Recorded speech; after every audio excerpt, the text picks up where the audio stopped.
বন্ধুরা XT 200 CC ইঞ্জিনটা দেখতে পাচ্ছ, তো ইঞ্জিনের আওয়াজ করছে টাইমিং চেনের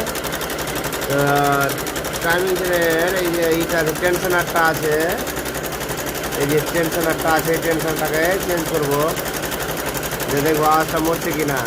সে তো দেখতে পাচ্ছ লাগিয়ে দিলাম, এই যে লাগিয়ে দিলাম। এবার নাট দুটো লাগিয়ে দেবো, 8 নম্বর বোল্ট তো দেখতে পাচ্ছ, তো লাগিয়ে দিলাম।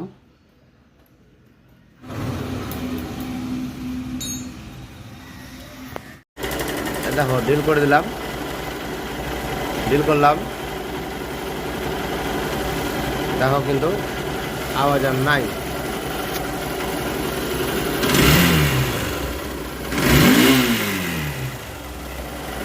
আওয়াজ কিন্তু নাই, আওয়াজটা প্রবলেমটা সলভ হয়ে গেছে।